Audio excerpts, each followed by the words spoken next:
Halo semuanya, jadi hari ini saya ada adik sepupu saya Iqbal. Kita malam ini mau ngobrol-ngobrol aja. Kenapa kita membuat video ini? Ini buat latihan untuk kita ngobrol sambil ya saling sharing lah. Kebetulan Iqbal sekarang lagi kuliah juga di Surabaya, di PENS, dan saya kebetulan dulu juga kuliah di Surabaya di ITS. Nah, kita sama-sama merantau dari Sumatera Barat, Bukit Tinggi, atau mungkin sebenarnya itu dari Agam, Baso lah nama tempatnya. Tapi kalau kita sebutin itu mungkin orang nggak kenal. Makanya biasanya orang sekitar Bukit Tinggi itu bilang dari Bukit Tinggi gitu. Gitulah sekilas. Saya kuliah itu dulu masuk di 2013, itu 10 tahun yang lalu, sedangkan Iqbal itu 1,5 tahun yang lalu gitu. Mungkin kita ngobrol-ngobrol soal merantau aja mungkin ya. Boleh. Dia malu-malu.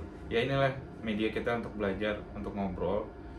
Dan kesamaan kita itu ada banyak yang ada di dalam pikiran, di kepala ini. Cuman ketika menyampaikannya dalam bentuk bahasa itu kita agak kesusahan. Benar kan? Benar banget. Oke. Mungkin kayak Iqbal deh. Langsung aja mungkin ya. Dulu memilih untuk merantau itu ngapain? Nah, jadi dulu Iqbal ini pernah konsultasi juga ke saya ya. Dia pengen kuliah tapi nggak pengen di Sumatera. Nah, hampir sama juga dengan saya. Mungkin dari Iqbal dulu deh, gimana ceritanya? Sebelumnya saya sekolah di Madrasah Aliyah Negeri 1 Bukit Tinggi, dan itu jauh dari tempat domisili saya sebenarnya, 14 kilo, butuh waktu yang cukup jauh juga buat ngejangkau tempat SMA gitu.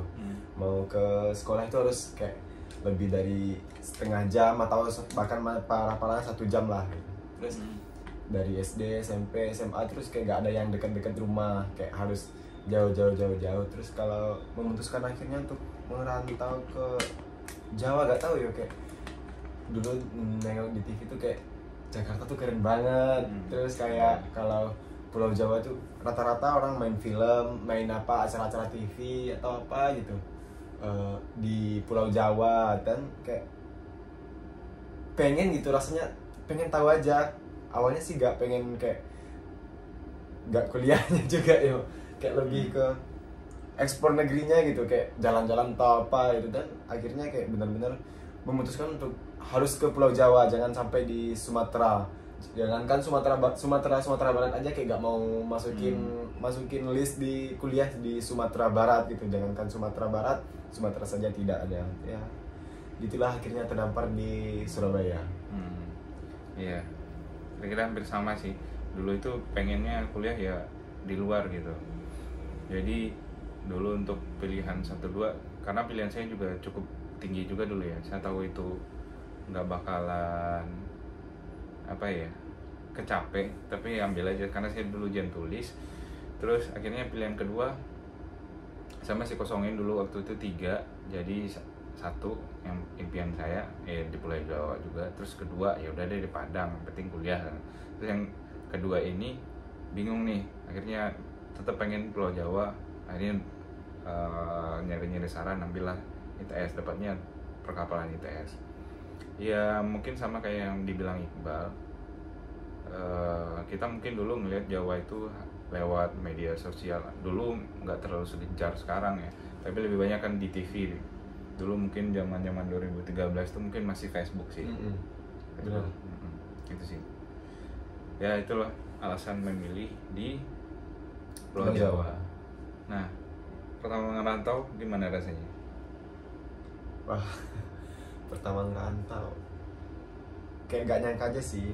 Sebelumnya kayak mau ngedapatin kuliah di Pulau Jawa tuh kayak penuh drama banget gitu loh. Mungkin bisa ceritain dulu berapa kali coba dan segala macam. Pertama saya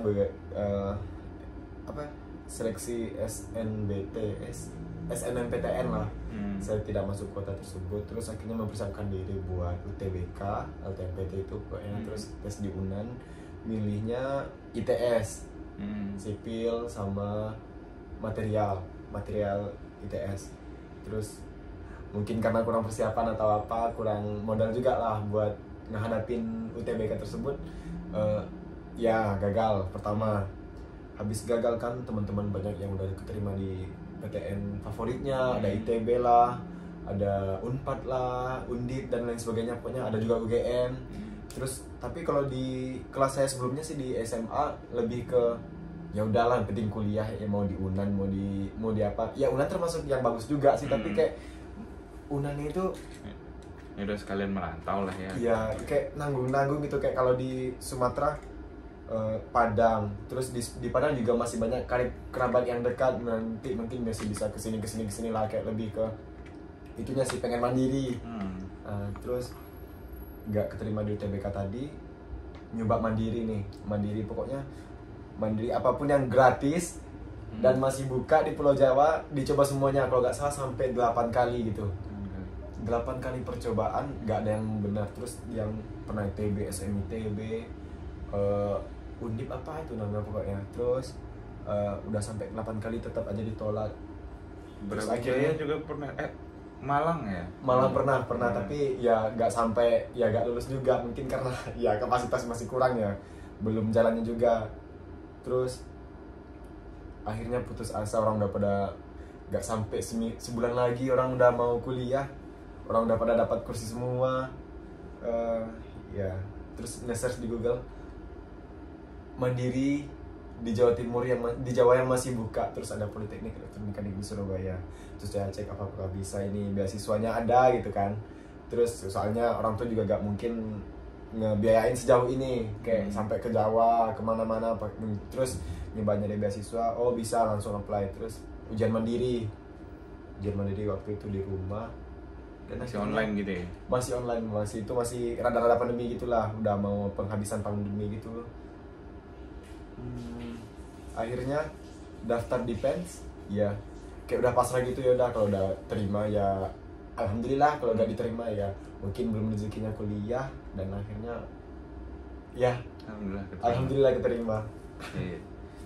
Sebenarnya ada cerita menarik juga dengan diterimanya Iqbal di PENS, itu serba mepet ya? Ya benar banget. Daftar terakhir, habis itu pengumumannya berapa hari? Iya, ujiannya berapa hari kemudian, kayak 2 hari atau berapa hari gitu ya? Pas habis pengumuman hari Sabtu, hari Senin langsung berangkat. Ya hari Senin langsung berangkat, padahal belum ada persiapan apa-apa sama sekali.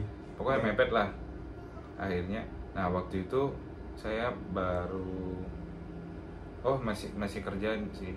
Rencana tuh saya mau nganter dia ke Surabaya. Akhirnya dia kesini, flight ke Jakarta. Ternyata saya baru masuk kerja pertama atau gimana?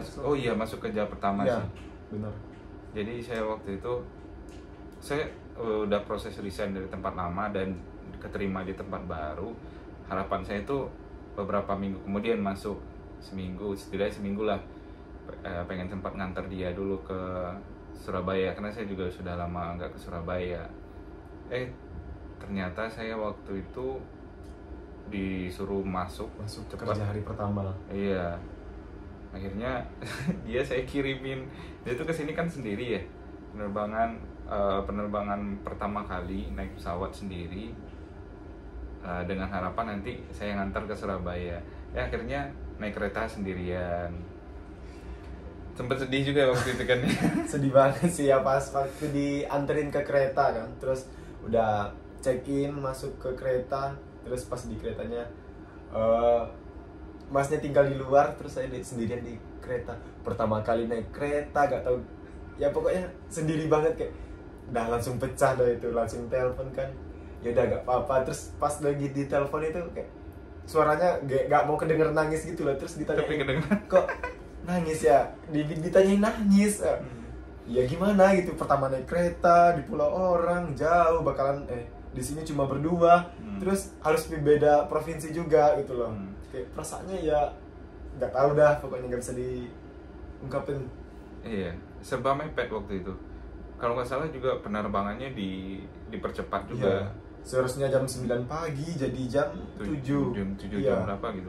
Nah itu ngasih tahunya juga mepet-mepet dari penerbangan.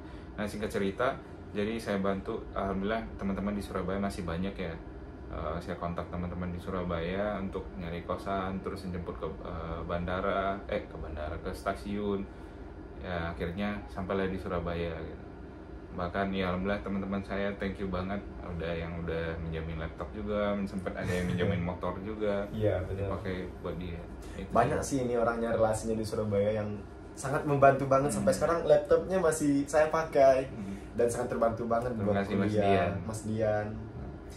Oke. Terus awal-awal kuliah apa sih bedanya sih? Entah apa yang dirasain pas kuliah gitu.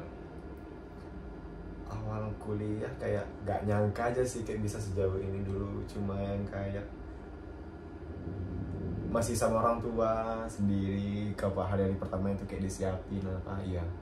Sekarang ya harus sendiri gitu, di kota orang jauh, gak ada siapa-siapa. Iya. Jadi kalau saya dulu juga sendiri juga ya, nggak dianterin orang tua. Cuman saya dulu dapat teman dari Padang, itu Bambang namanya. Kita kenalannya dari grup Facebook dulu kan masih zamannya Facebook. Ya zamannya Facebook ya. Iya. Dari itu grup Imami. Imami itu adalah Ikatan Mahasiswa Minang. Jadi orang-orang Minang yang merantau atau kuliah di Surabaya dapat relasi dari sana. Nah, nyambung pertanyaan itu, jadi saya kan berdua ya sama Bambang ini. Kita sama-sama belum pernah naik pesawat juga, terus belum pernah ke Jawa dan segala macamnya. Ketika ngurus-ngurus surat di sana, pas awal-awal daftar itu orang lain kan diantar sama orang tuanya. Ya benar. Sedangkan kita sendiri. Nah, saya itu beda jurusan dengan Bambang. Jadi akhirnya kita sendiri-sendiri juga buat ngurus surat dan segala macamnya. Gimana tuh rasanya? Ya gimana ya, dengan pilihan yang tadi harus bertanggung jawab juga sih. Kayak ya milih ke Jawa pertama, ya gak mungkin kan sama orang tua terus gitu. Terus ya perasaan yang sedih kayak tadi tuh ya pasti ada. Kayak orang di sini bisa diantarin sama orang tuanya, kita sendiri apa sendiri, belum punya motor juga. Terus ya udah dijalanin aja gitu. Mau diapain, orang tua jauh, mau ngadu sama siapa, kita gak punya siapa-siapa di sini. Mungkin lebih ke mandiri aja sih. Lebih banyak nanya-nanya aja, nanya-nanya ke teman atau apa gitu, masalah pemberkasan atau apa-apa, pokoknya banyak tanya dan ya gitu. Okay. Terus gimana? Ada culture shock gak antara di Sumatera Barat dengan di Culture shock Surabaya? banget. Apa? Mungkin bisa diceritain. Pertama sih masalah waktu ya, waktu Indonesia Barat dan Sama Jawa Timur masih Indonesia Barat sih, tapi waktunya kayak lebih ke Indonesia Tengah gitu. Kalau di sana kan maghribnya itulah pokoknya, maghrib jam 6:30, di Sumatera Barat jam 6:30 baru 6:30 baru maghrib. Tapi kalau di Jawa jam 5 berapa gitu udah maghrib gitu. Terus kayak biasa sama waktunya sih, sampai sekarang masih kebawa-bawa ya gitu. Terus culture shock bahasa sih, bahasa. Jadi kayak susah gitu ngomong sama teman-teman lah, apalah, soalnya di sini orang ya di Jawa Timur bahasanya ya pakai Jawa semua. Kebanyakan Jawa ya sekitar Sidoarjo, Nganjuk dan sekitarnya lah pokoknya, Malang.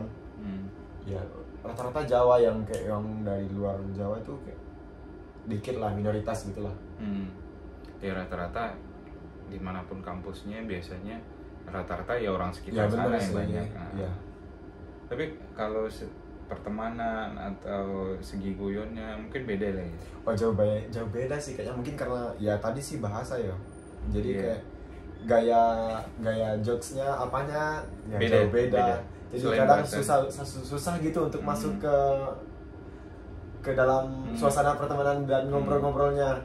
Ya contohnya gini, maksudnya ada hal, meskipun kita translate ke bahasa Jawa, misalnya hal yang dulu lucu di Sumatera Barat, terus dibawa di Jawanya tuh kayak gak nyambung gitu. Meskipun di bahasa Indonesia kan ataupun di bahasa Jawa kan itu nggak nyambung. Ya beda gitu sih. Terus kalau mengenai perkuliahan gimana?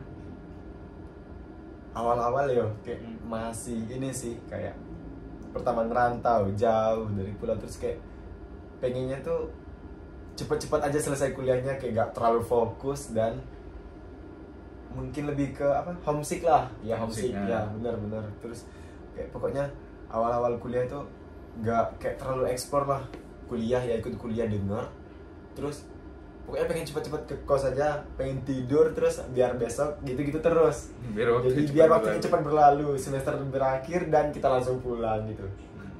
Lebih ke apa? Homesick sih ya, benar, homesick. Ya, kalau dulu awal-awal kuliah sebenarnya nggak menikmatinya karena itu sebenarnya bukan pilihan ya. Ya benar. Yang pertama bukan yang diinginkan. Ya udah akhirnya kuliahnya rada malas-malas.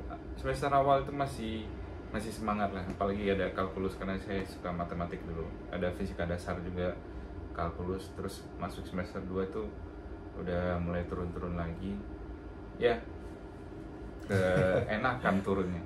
Nah, tapi soal homesick itu ya orang bilang kita baru sadar sesuatu itu ketika kita kehilangan. Ya benar. Nah yang disadari waktu ketika pergi ke Jawa ataupun keliling di Jawa, dulu orang bilang Bukit Tinggi itu kota wisata, Ya, alamnya indah dan segala macam. Mungkin karena kita lahir di sana dan besar di sana, Tidak merasakan itu. iya ngerasa apaan sih ini, perasaan Apaan biasa aja gitu. Biasa aja kok, orang apa sih dengan Bukit Iya. Tinggi gitu kan. Ya, ada satu di tempat kita itu di Sungai itu ada ngalau. Benar. Ngalau, kata orang itu indah. Ya dulu emang indah sih sebenarnya. Terus Ya. mungkin karena udah biasa ya, apa sih biasa aja. Nah tapi pas saya naik ke gunung di Jawa itu kalau ngeliat ke bawah itu ada beda lah pokoknya. Ternyata emang indah sih Sumatera Barat itu gitu. Iya, kayak kita ngerasain indahnya kampung kita sendiri itu pas kita udah berada di luar Iya. kampung gitu. Hmm. Ya benar sih, kayak yang tadi apa, kehilangan yang apa tadi? Kita ya merasa apa ya, tahu seberharganya sesuatu tuh kalau kita udah kehilangan. Ya, benar. Ya gitulah. Ya semoga aja kita bukan kehilangan yang habis, tapi ketika kita meninggalkannya, maksudnya hilang dari hadapan, oh baru tahu yang kita punya kemarin itu emang Indah, seindah itu gitu. ternyata. Keren. Ya itu sih yang bikin saya kangen juga pulang. Tapi ini mungkin kita agak melompat sedikit ya. Udah 1,5 tahun merantau, saya udah 10 tahun merantau. Ada kepikiran untuk pulang nggak? Maksudnya pulang itu ya udah berkarya di rumah, kerja di rumah, atau di Sumatera Barat gitu. Sejauh ini kepikiran pulang sih, tapi kayak yang kalau pulang itu kayak mau ngasih apa gitu ke, makanya kayak mau bermanfaat seperti apa kamu di rumah gitu. Terus kalau pulang tuh kayak harus ada yang dikembangkan lah gitu di rumah, misalnya kalau bikin apa gitu. Terus kalau di berkarya di rumah cuma kayak ya buat makan pagi terus habisnya malam, cari pagi habisnya malam, ya kayaknya belum berani buat berkarya di rumah gitu. Ya mungkin karena Sumatera Barat itu terkenal sama wisata, terus pertanian atau perkebunan. Betul. Sebenarnya. Nah mungkin banyak kurang relate dengan background pendidikan yang kita kejar di sini, karena kita bukan di bagian itu. Terus dia bukan kota industri ataupun daerah industri lah. Emang tempat wisata, bagusnya untuk wisata sih sebenarnya. Nah sedangkan kita belum ada pandangan untuk pengembangan wisata atau yang lain. Nah kalau saya akhir-akhir ini memang ada apa ya, tertarik dengan kebudayaan dan segala macamnya. Cuman memang mungkin untuk bukan untuk saat sekarang mengulik itu, terus apa ya, berkarir di bidang itu gitu. Cuman sebagai kerinduan saya aja sih pulang. Sejauh ini kalau pengen biasanya nih kan, kalau di rantau ini kan kita kayak ada gitu tiba-tiba kangen sama rumah. Terus ketika kangen itu apa sih yang dilakukan, atau apa sih yang bisa membuat lepas rindu lah gitu sama kampung atau orang tua atau keluarga lah? Ada banyak hal. Ada yang dari kayak kita lakukan kemarin, muter lagu Minang, habis itu kadang ngeliat foto-foto di sana. Ya, benar. Terus ya kalau nggak video call sama orang di rumah, keluarga. Ya. Kadang ini ngerasa capek harus berbahasa Indonesia terus, atau mungkin pas di Surabaya terus berbahasa Jawa, sampai lidah itu keluh kadang. Iya benar. Saya sempat beberapa kali itu jadi mungkin karena udah kangen, terus ditambah dengan capek, nggak tahu capek aja. Jadi pas ngomong sama orang tuh kelepasan beberapa bahasa Minang, kecampur gitu. Jadi itu salah satu alarm kayak wah ini kangen pulang ini sebenarnya. Itu. Jadi balik ke yang tadi, kadang kalau kangen untuk kampung itu mungkin kalau nggak bisa ke sana ya udah kadang nelpon teman-teman biar bisa meluapkan berbahasa Bahasa Minang lagi. ya, biar kayak lidahnya gak terbawa-bawa Jawa-Jawa ya Mas ya.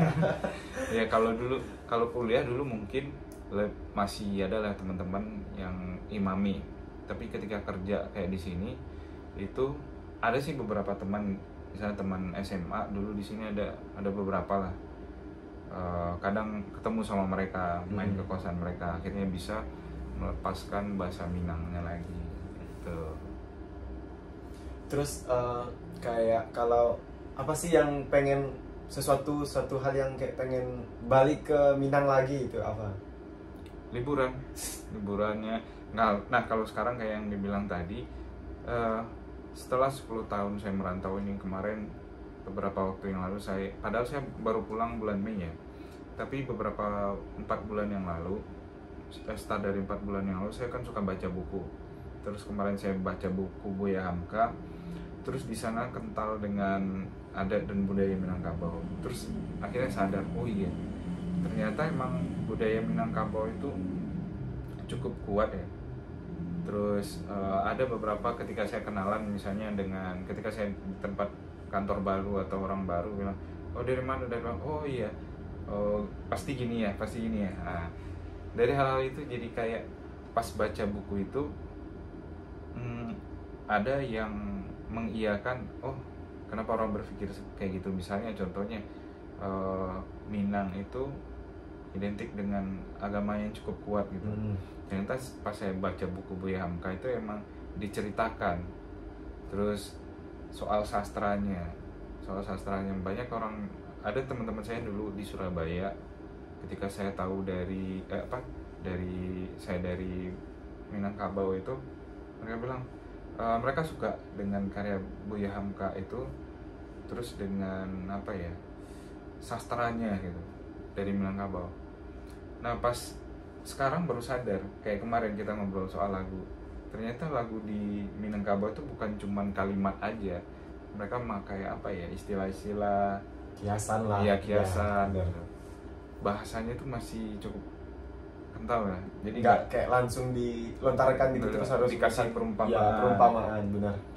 Kayak mungkin kalau yang standar itu digantung dapat tali atau digantung tak bertali.